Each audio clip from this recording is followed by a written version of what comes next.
Hello everyone, welcome to Iron Throne Podcast, your podcast specialized in a Song of Fire and Ice wargame. Today is a very special day for us. We want to introduce to Michael Shinall, lead game designer of this awesome Game of Thrones wargame, produced by Simon. He is a skilled person that works a lot to improve this game to make it more playable and enjoyable for all players around the world. But before the start, we need to promote our sponsor, Crunchy Like Ravel Cereal Company. Cereals recommended for dentists. They rub their hands. Hello, Michael. Did you want to introduce you? Well, I believe that introduction was just fine. But, if we want to talk official standpoints, for Song of Ice and Fire, the lead game designer, and for CMON as a company as a whole, I am our development manager. So that'd be my official title. That basically is a fancy way of saying that I oversee most of our game development in some capacity, aside from also designing some of our, products and ones we have there. Okay. Hello, Michael. We already introduced you as lead game designer of this awesome game.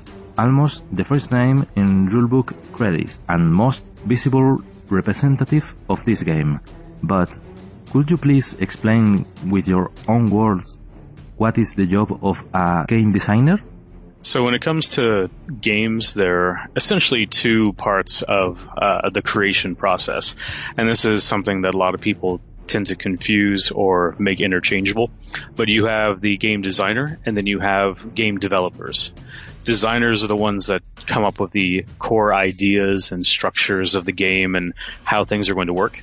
Then that's usually passed off to a developer who is going to then refine the ideas and, make sure everything actually works as intended, make sure that, things are balanced.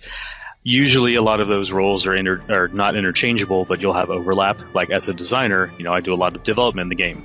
A developer, meanwhile, can also help with design aspects by creating new features or refining existing ones into different things. So essentially, that's a difference for those two. For myself, I have a dual role of designer and development manager for CMON. So I design games, but I also have a role in taking existing ones and then acting as a developer on those to refine them and make sure they work. Okay, nice answer. So the second question, please let the audience know more about you. What are your previous steps in wargames before Simon hired you? Maybe some Space Marine here?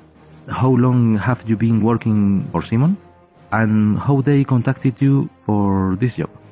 So let's go in a bit of a reverse order. And the last games my wargaming background for specifically for CMON is that before I did A Song of Ice and Fire. I was the lead designer and developer for Wrath of Kings.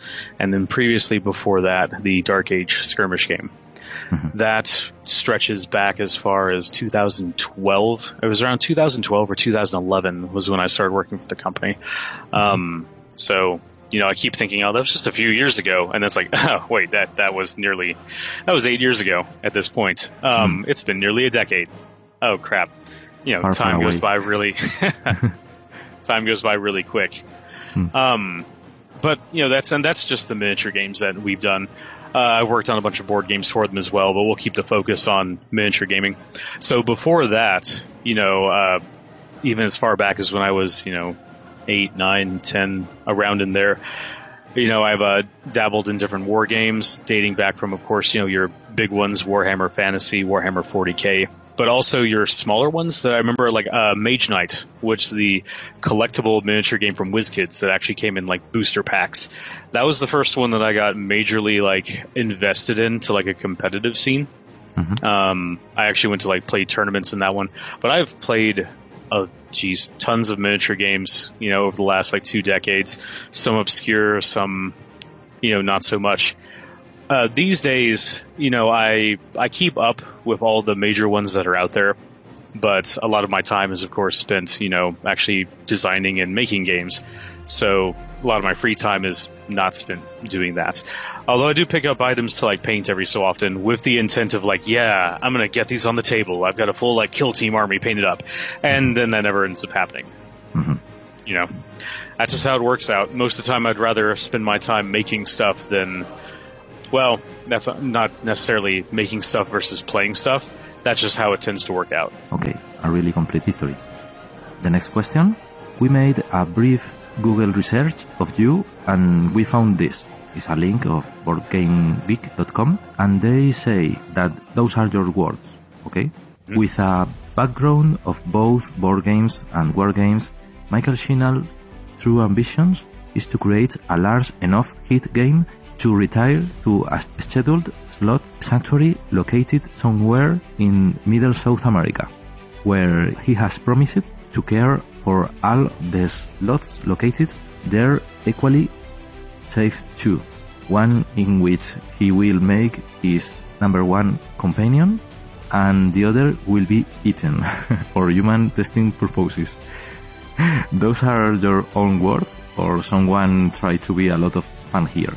So, they say that when you make a profile on there, and especially when you're presenting yourself as a board game designer, there's kind of that stereotypical, oh, this is a very kooky kind of funny person and everything. And so, I was trying to, go that route here by just making it a little lighthearted because, honestly, my actual personality is pretty dark. But, you don't really want to, present that to people, but it kind of bled through a little bit there with the whole, I really do like sloths. I think they're cute animals. And yeah, if I, for some reason, would just come into having a gross amount of money, I would just disappear somewhere into a little sloth sanctuary. But the thing is that I still have that curiosity about sloths and the fact that they don't move around a lot. So it almost seems to me like they've got to be like veal, where, they're just super tender. So, I mean, you got to try eating one, right? But I would feel bad about it. I'd still eat one, though. But, that was just basically that profile was made to just be a little, funny and everything. Also wrote that up a number of years back, which now that that's been pointed out, I should probably go back and re-edit. Okay. I think that this will be also the dream of a lot of people. Retire with a lot of money to a mansion or maybe a ranch. I don't know, but just whichever one. Yeah, except for the part of the sacrifice and eat animals. But I think this is a lot of fun. Okay, next question. What are the differences between game designer and developer? How long in advance people on your chart try the news that will come out? Also, did you try it personally? I think the first bit of that question was answered by the previous one there. But for the second part, how much of the time do I devote to this? It depends on the project. Again, being the development manager for Come On, I'm aware of every single one of our projects that comes through development. Those are usually handed off to another one of our development team, unless it's one that I've assigned to myself. So, for example, like A Song of Ice and Fire, our lead developer is Fabio Curry, but because that's one of my projects, I invest a lot of time in that as far as the development process goes. Mm-hmm. As far as our other projects goes, it really just depends on, we have a series of timetables. Some projects, will be like, okay, we have to have this one ready in 18 months. We have to have this one ready in 2 years. This one here has to be ready in 6 months. Or, this one here is not even on the schedule, but it will be at some point. So we just need to be prepared for it. And that's always constantly shifting as well. So, that's basically my role, is keeping track of that specific chaos that is happening and making sure that, things come out and, are done in a timely manner and efficiently. Mm-hmm. So you plan this in the long term? Yeah, so everything we do is, even weeks are usually too short of a time span to be looking at things. If we're dealing in weeks, we're usually talking about immediate upcoming deadlines. But, we kind of have a joke that, we're right now in January 2020. Mm-hmm. We're already probably late for some things in, October 2021. So we really need to catch up. Okay. So, next question. We also know that you had a lot of experience in podcasting with your design chats here in iVoox and Podomatic too, talking about Roman Bones and this A Song of Fire and Ice wargame. Great job, by the way. Could you please let us know more about your personal motivations and passions for doing that? So it's actually funny about the podcast thing and the fact that you said lots of experience, because I know next to nothing about actually doing any type of audio editing or anything, and actually every single one of the podcasts I do is done in just one long continuous take with no editing of any kind. That really just comes from a background of speaking to people at conventions and speaking to people publicly, not only in relation to my current job, but like previous jobs as well, where, you know, being able to speak and communicate to people was one of the cornerstones of being successful at it. So that's just kind of a natural thing that, you know, well, natural, and the fact that it's been honed by a decade plus of different jobs and things that require me to do so. But I also like, you know, having analytical talks and things of that nature. So that's really why I started doing the podcast, was because I like discussing things. I like, you know, basically giving that little bit of a background to why things are the way they are. And the thing is that, you know, you can, at least knowing why things are the way they are, you can kind of get an understanding for it. You might not necessarily agree with it, but you at least understand, you know, why decisions were made. Yeah, it's really useful. Okay, so next question. What is your favorite faction of A Song of Fire and Ice released at this point? Why? Oh, so that's a loaded question, because, you know, the answer that you're supposed to give is, you know, oh, I like them all, you know, equally, and I don't have a favorite, which is absolutely not true. Everyone has a favorite. Don't let anyone ever tell you otherwise. Yeah. But for me, it actually does switch around a bit, because, you know, I know a lot of people will just default to say that, you know, neutrals and Boltons are my favorite, and thematically and visually, yes, I actually really do like the House Bolton neutral aesthetic. Playstyle-wise, though, I actually favor toward the Lannisters, but I do have a secondary of Starks, just because I like the aggression in there. So, in my wargaming background, I usually end up playing kind of armies that allow for tactical flexibility, but usually still have a focus on melee. So, and I know saying that you would naturally think, oh, so Night's Watch, which is not the case. Night's Watch is a nice little toolbox army, but not really for me, just because the visual aesthetics and the background for them. Background is also an important thing for me, and I like the Lannisters a lot. But I also like that cutthroat nature of the neutrals in House Bolton, where, you know, we're just going to side with whoever's winning and do whatever it takes to gain the most power. So I would have to say, if I had to say a favorite army that I currently enjoy playing, it is probably specifically a Lannister Kingsguard Joffrey list. Is actually probably my favorite commander to currently play. He was before the 1.5 changes, but it still, and more so after the 1.5 changes when we did our rebalancing. Yeah, we tried it into a Faith army. This will be a lot of fun for the Lannister. A lot of people do like the Faith army, and that's definitely... So I actually also have a soft spot for like religious zealots and everything in like games as well. You know, that paladin aesthetic, whether it's evil or good, just kind of is really cool to me. So I really do like the Faith army as well. That's actually not the Joffrey list that I end up running, but it's another army that I have enjoyed playing. Okay, maybe later we will know it. The next question. We saw again all Gen Con pictures of Simon Stand and all new miniatures unreleased yet. Stannis Baratheon, Heroes 1, and Renly Baratheon, Heroes 2. Targaryens, Hero 1, and so on. Those factions and heroes looks awesome. Could you please give us some details or clues about some of those characters? Well, no, that's just asking for spoilers. But we actually, just about half an hour before we were recording this, we did release some spoilers for those boxes. So, if in case anyone isn't aware, we did showcase these off of Gen Con. We have 2 Baratheon hero boxes, one devoted to Stannis and one devoted to Renly. We actually, on the Facebook group today, showcased off 2 of those, one from each of those boxes.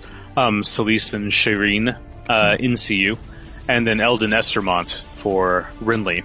Yeah. So those are 2 guys that appear in those boxes, but just some other, and you know what, we'll even say this is some exclusive spoilers for you guys, even though it is, frankly, I don't really know how much of a spoiler it is.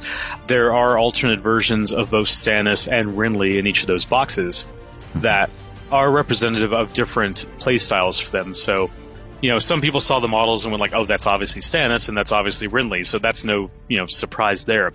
But then some people thought they were just alternate sculpts, which frankly would have been super lazy for us, so I don't know why people would default to that conclusion, because those are actually completely different versions of those characters with completely different, gameplay mechanics and themes to the starter box versions.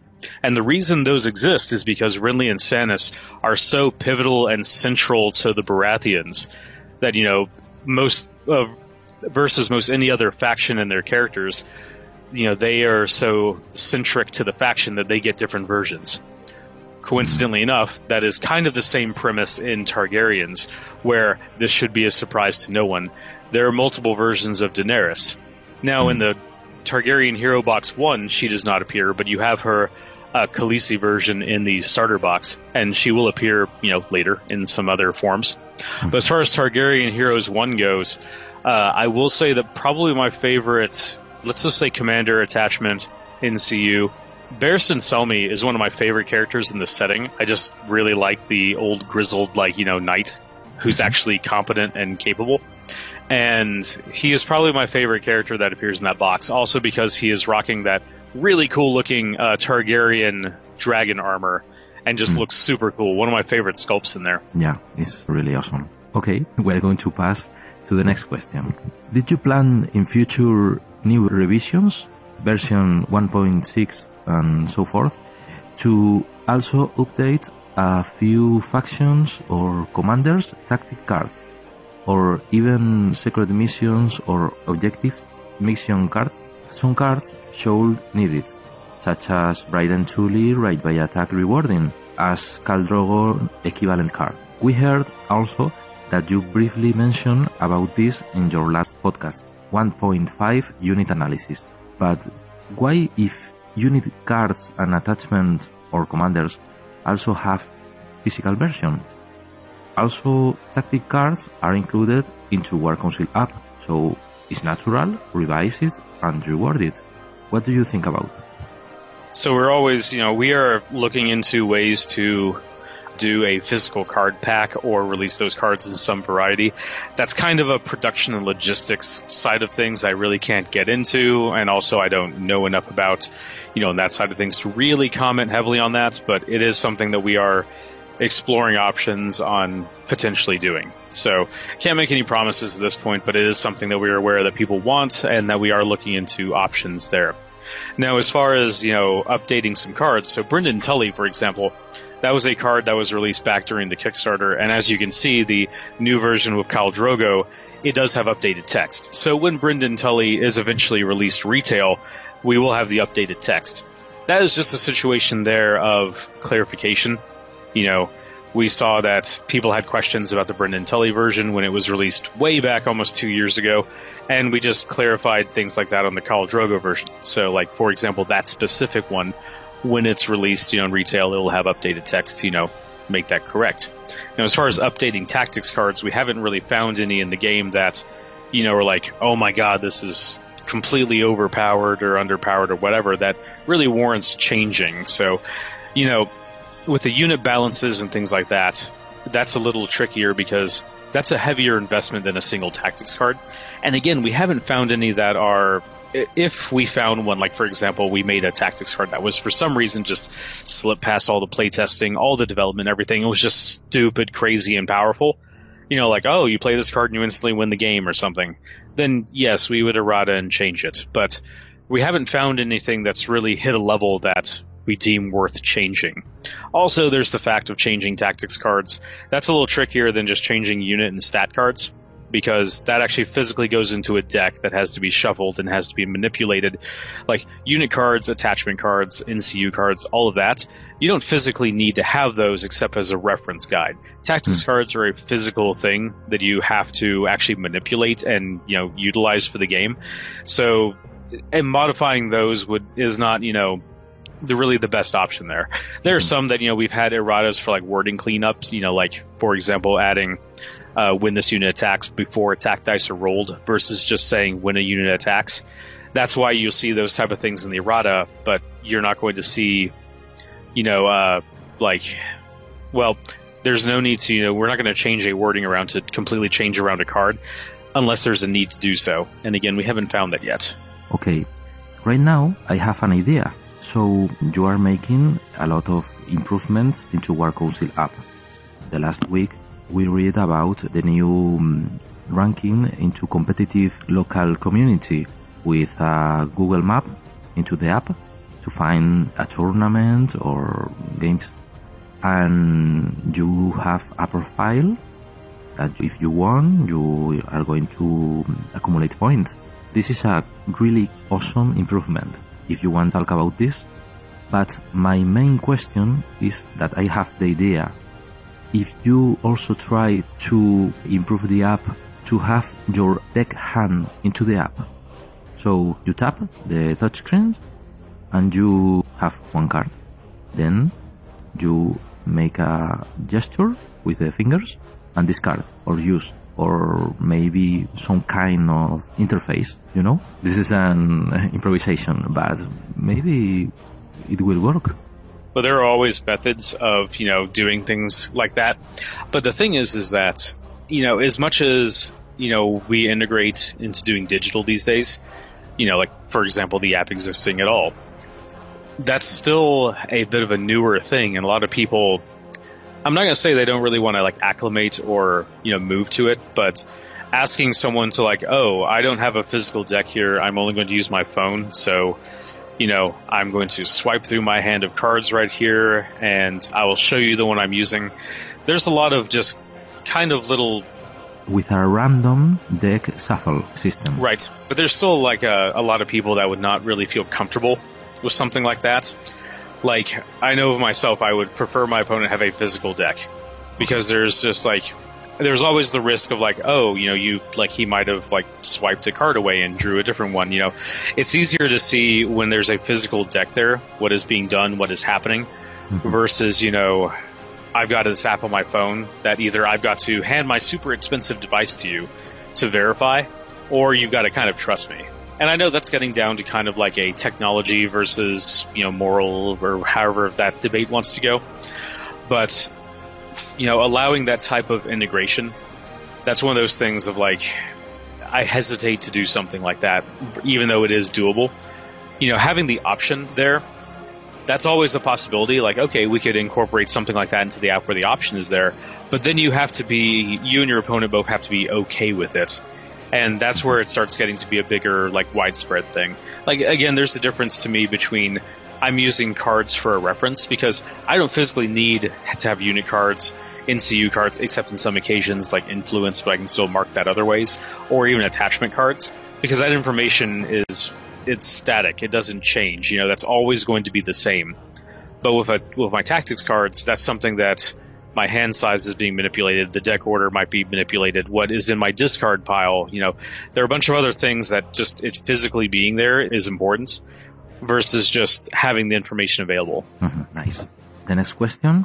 Recently, as you talked about just a few minutes ago, we have here into the Facebook page a new pictures about two new NCUs, Shailis and Shireen and Eldon Estermont.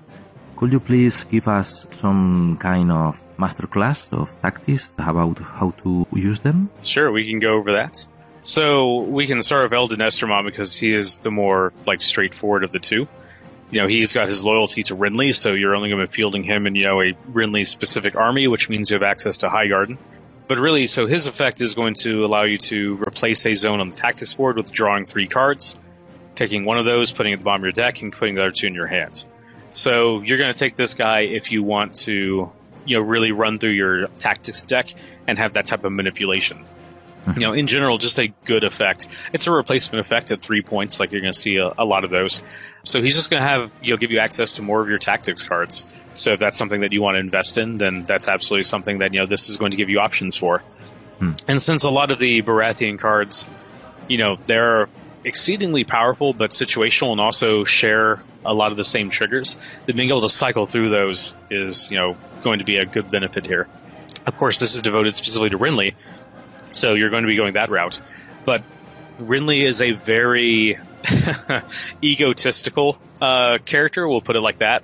So a lot of his cards are specifically focused around, boosting himself and making himself the center of the battlefield. So it's going to be more important, just that much more important that you have access to the cards when you need them. So meanwhile, you also have Celise and Shireen. Mm-hmm. Okay. These guys have a two-part effect. One, when they influence the unit, they count as a Raylor unit, which that's going to synergize with a lot of the different elements in Stannis' box. His secondary version that is in that box is Raylor focused, as well as some other elements in the box also being focused in that specific thing. Also, it was semi-spoiled a while back that, one of the upcoming units for Baratheons are the Raylor Faithful, which you've only seen the name of them, but surprise, they're a Raylor unit. So they're going to, you're going to have some synergies there. But then she has her secondary effect that while she's influencing unit, not only are they a Raylor unit, but when they attack, they can suffer D3 wounds to deal that same amount of wounds to the defender. And this is done after you roll attack dice, so you can see how many hits you get in. But you're going to see that as kind of a sort of centralized theme to some of the aspects of Raylor, where they are, they're fanatics. They're going to deal themselves, they're going to really give 110% to the cause. So they're going to deal themselves extra wounds to get extra benefits. An important thing to note about this effect, though, is that this is going to trigger every single time the unit attacks. So it's going to be the attack that they make during their activation, during a charge, when they get targeted by the the combat zone of the tactics board, when their cards like Countercharge or, Last Stand, any of those. Like, Baratheons have a ton of ways to attack outside of their activation, and this card right here just allows you to stack that much more additional damage on when you attack. So, that's kind of plays into that aspect of things as well. And also plays into more of the Raylor things, which again, I'm not going to get too much into because we got to save some spoilers for later. Okay, really interesting. The next question. People in Facebook groups show more details and pictures about a few neutral units such as Bloody Mummers, South Riders, Stormcrow Dervishes, and so on. What do you think about that? Could you please give us some clue about what is going on? If not, no problem. When we will see the Golden Company and his elephants? So we did toward the start of the year, there were some leaked images of some work in progress cards that made it out into the internet. And I've said this before, I'll continue to stress it. You need to take those as being viewed as a work in progress. We can't help that they're out there now. I can only go out there and say so many times that, if you're treating these as, final versions or, they're different than what you see when the unit's finally released and all of a sudden you're shocked and, outraged by that, well, again, you're viewing stuff that wasn't supposed to be shown to anyone, that wasn't supposed to be out there. So I can't really help you there. If you want to get upset by that, that's on you. But point is that if it's not released through us specifically, then you really shouldn't treat it as actual fact. Because we've had tons of times as well where retailers will put up items for pre-order that just straight up don't exist. And then a couple months later, they have pulled them down off their site, because again, they didn't exist. This was more of a problem earlier in the game when we were just releasing units. I remember a couple times where I saw units on pre-release on websites that they were taking orders for them, and I was like, that doesn't actually exist. And this was things that they were taking money for, and then a month later or so, it would just disappear from the website. Now granted, the more reputable sites, they didn't do that, but I did see this happening sometimes. I haven't seen it recently, so that's good at least. And as far as the Golden Company and elephants, that's asking for spoilers, which is not something I will ever do. But I will say that I want those damn elephants. Yeah, if it's in the books, it will probably be released or something like that. Okay. Yep, if it's in the books, it can be in the game. And okay. I want those damn elephants. Yeah, the golden words. Okay, so the next question. Why Khal Drogo just have Commander version? It will be great if he will have a solo unit or attachment version like Jorah Mormont.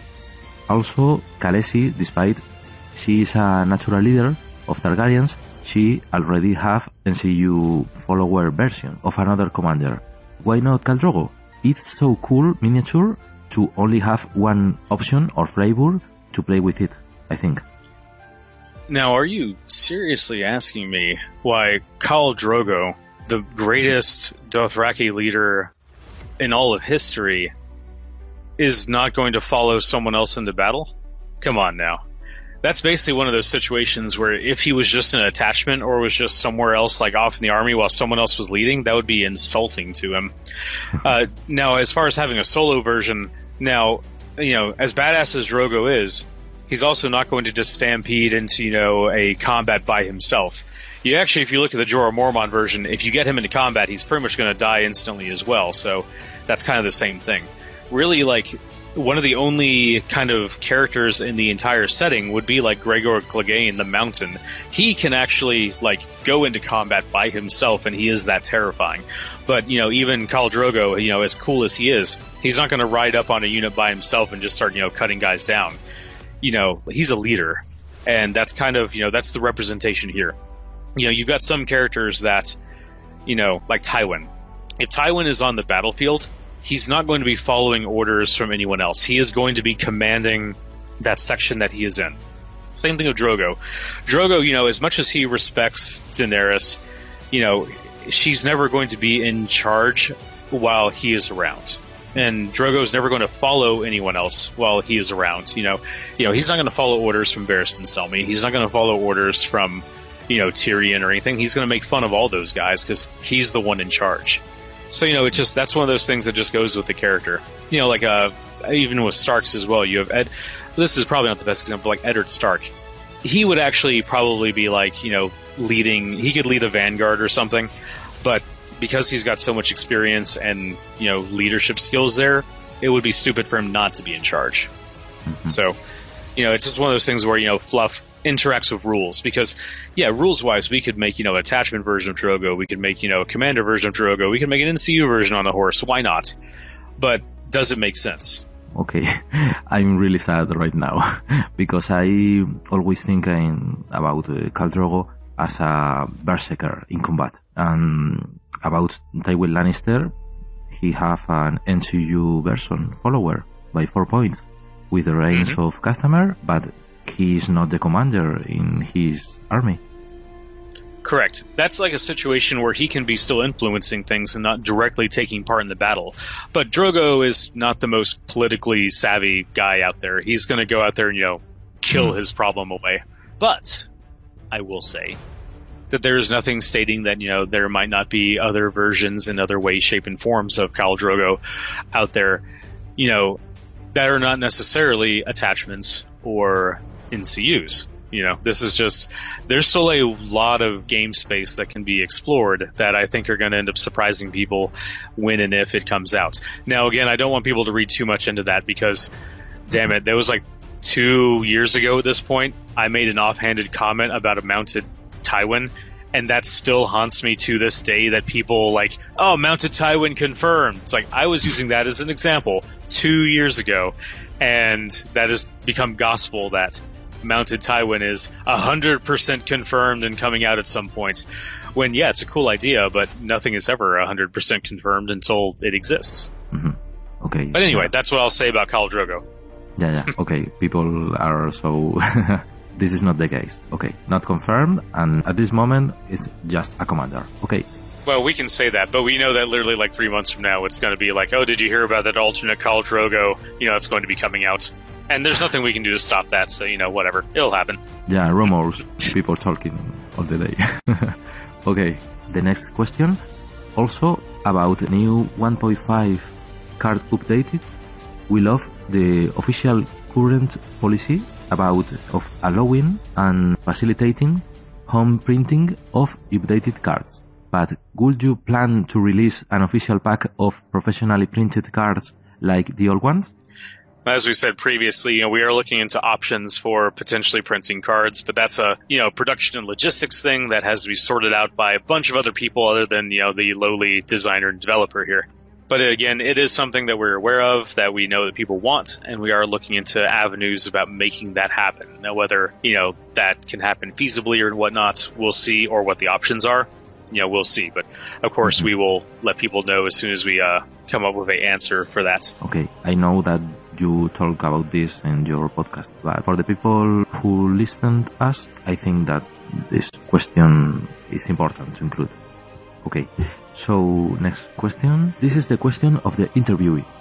This is your choice, so please let me know what is the question that you always wanted to be asked, but no one asked you.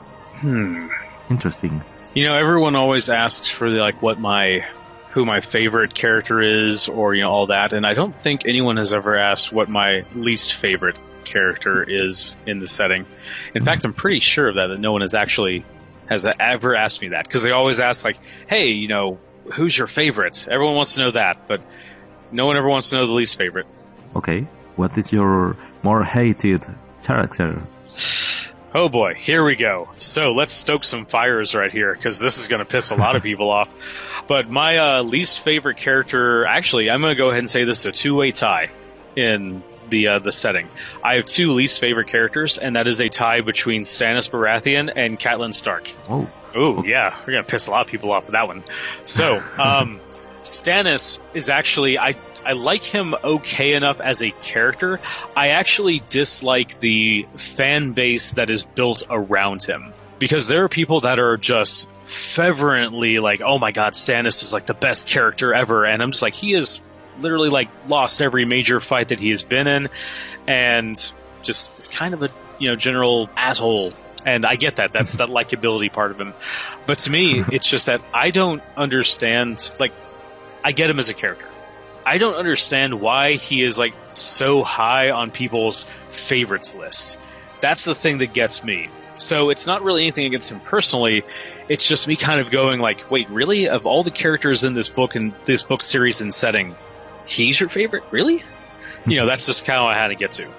Now, Catelyn, I can say I dislike on a much more basic level of I think that most of the problems that happen with these Starks are directly a result of her choices and actions. Now, I know a lot of people like to, say, well, the Starks have gotten themselves into a lot of their own problems because of their mindset about, valor and justice and always doing the right thing in a setting and a world that really doesn't like it when you do that. And that's true. Eddard stuck to his convictions and he got killed for it. Robb kind of did the same thing, mistakes of the father. Catelyn just, to me, made a lot of bad decisions, and not necessarily because they were tactically smart or because they were I'm sticking to my convictions and, what I believe in. I just think she made a lot of dumb choices, and that ended up hurting a lot of the people around her. Now, I guess spoilers here for people who have not read the book series, but whatever. When she makes that transition over into Lady Stoneheart, I feel that she becomes way more interesting as a character and as a force in the world, because it's almost like her, she kind of had that eye-opening experience. I guess getting killed does that. Where she sees how the world is and she now acts appropriately in it. And I just think that that's a much more interesting turn for that character, and I feel she improved when she actually got killed. But before that, everything she does, it's just come on, this is a terrible decision, and you should be able to see that it's a terrible decision, but you're going to do it anyway for a really dumb reason. Okay, cool. And now your kid's dead, and now this army got lost, and now your allies have turned against you. Hey, yeah. Good job. Okay, agree with you totally. Stannis sucks, and Catelyn, okay, she is better dead. Okay, the next question. Approximately when we will see the Khaleesi dragons? They will have different size versions, small, medium, in solo unit trays like wolves, or large into War Machine solo trays. How many size steps for those Khaleesi babies? I swear that I don't think an interview actually can happen without that question being asked in some form or another. And when we eventually do release dragons, I don't know what people will actually ask me, because I think they'll just be out of questions at that point. But it's actually funny, which, by the way, I'm not going to answer this question the slightest, but I will tell you a story instead. That a habit that I've gotten into, because I get asked this question nonstop at conventions and things, is my default answer has become, Oh, well, you see, this is based on the book series, and in the book series, there actually aren't any dragons. Those are specifically just made up for the TV show. So they don't appear in the books, so they're never going to appear in the game. Okay. And that's what I tell people. And the thing is, if you read the books, that's obviously not the case. And so I sound like I'm insane. If you haven't read the books, then sometimes people actually just believe me and go like, oh, okay, I didn't know. So either way, that conversation kind of stops. And so that's become kind of my default, whenever I'm asked that, in conventions or in public. Sorry, I just had to try. The next question. We also noticed that 5 websites had listed as pre-order of Targaryen Dothraki Hakkars, CMNSIF 604. Could you please give us some details or clues about this new unit? Why Targaryens have white lions and dragons? Lannisters cry at this point right now. And Lannister will be lions too in future? This is the beginning of Game of Thrones? Bad joke, sorry. Yeah, that was a pretty bad pun, and you should really feel bad as a person for it. So, what can I tell you about the Dothraki Hakkars? Well, they are called Dothraki Hakkars. They are a Targaryen unit, and they are part of the Dothraki Horde. And that's all you're getting of that one. But yeah, this is definitely going to be the start of our new, basically, series of expansions. You'll see Lannister guardsmen riding lions, and then we have some Stark outriders that have switched out their horses for tamed direwolves. And then, of course, Daenerys and, Barristan and Tyrion and George Martin himself will also be riding just dragons, in that expansion as well. And the biggest one as well is, by the way, 110% confirming this one. So when Greyjoys eventually come out, at some point in the future, they'll be riding these giant war krakens as well. It's really cool. I gotta tell you, the next few books, they get wild. Okay. A lot of fun here. Just ironic. And finally, the last question. Please let us know more about your design and balance apportations for released Targaryens. Also, please let us know a brief clue of future releases if you want on this faction. So the Targaryen mindset is all about just, they're going to get in there, crash into you in the charge, and deal as much damage as they can, but they don't really have a lot of sustain. So in a prolonged combat, that's where they're going to be in suffering. As far as, things coming out in the future for the factions, well, you have the Unsullied, and I will say this, there are multiple Unsullied units since you've already seen on some pre-orders that you have the Unsullied Swordmasters. Okay, that is one type of Unsullied. That is not the only type of Unsullied that will be out. But that's a little minor spoiler there. The Targaryens also have a very wide variety of units, just because they're pulling from most of Essos. You've got the Dothraki, you have the Unsullied, you have, potentially guys from the slaver cities and the free cities and things like that. But the thing is that Targaryens, in general, they rely a lot on neutrals and mercenaries. I mean, that's kind of their whole thing. Was Daenerys' army was not a cohesive army like you're going to see with the Lannisters or to a lesser extent like Starks and Baratheons. She just kind of pulled whoever she could to team up with her. So they do make heavy use of neutrals in that regard. But yeah, you're going to see some very interesting and diverse things in their army just because of the nature of, what she has access to and, who ends up siding with her. Okay, I love this answer. Well, Michael, thank you so much for your time and for this awesome and fully enjoyable interview. It's a pleasure for us have an international high-rank interviewee like you directly from Simon. Best regards, thank you, and Valar Morghulis. Valor Donars. Thank you so much.